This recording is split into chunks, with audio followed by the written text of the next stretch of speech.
باللہ من الشیطان اللعین الرجیم بسم اللہ الرحمن الرحیم قال رسول اللہ صلی اللہ علیہ وآلہ وسلم زینوا مجالسکم بذکر علی ابن ابی طالب۔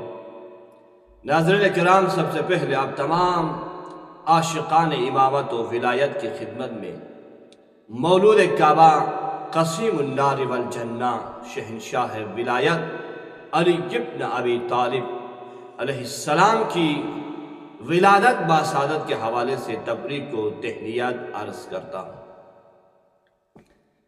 چنانچہ پیغمبر گرامی اسلام کا معروف و مشہور حدیث جس میں آپ نے فرمایا زینوا مجالسکم، اپنی مجلسوں کو زینت دو، کس کے ساتھ؟ بذکر علی ابن ابی طالب، علی ابن ابی طالب کی ذکر کے ساتھ۔ تو آئیے ناظرین حضرات، ہم بھی اپنی اس مختصر محفل کی زینت علی کی ذکر کے ساتھ دینا چاہتے ہیں۔ تو اس کے لیے ہم سب سے پہلے یہ سوال پیش کرتے ہیں کہ علی ابن ابی طالب کو خانہ کعبہ کے اندر پیدا کرنے کا راز کیا ہے؟ جی، تو عام طور پر ہمیں یہ سننے کو ملتے ہیں کہ علی ابن ابی طالب کو خانہ کعبہ کے اندر پیدا کرنے کا راز علی کی فضیلت کو بیان کرنا ہے، علی کی مقام کو بیان کرنا ہے، علی کی مرتبت کو بیان کرنا ہے۔ لیکن عزیزان من، اگر آپ روایات کا مطالعہ کریں تو بات اس سے کہیں عمیق تر نظر آتی ہے۔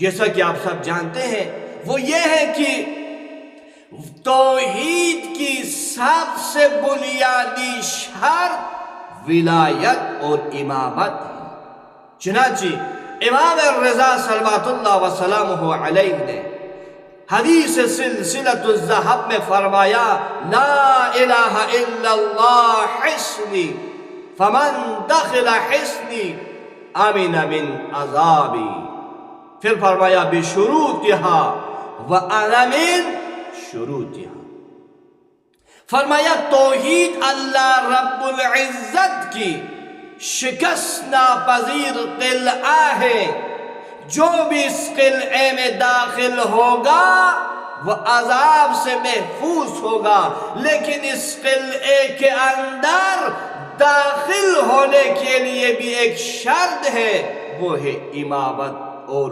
ولایت کا اعتراف کرنے والا ہو، علی کی ولایت کو ماننے والا ہو، تب وہ اس قلعے میں داخل ہو سکتا ہے۔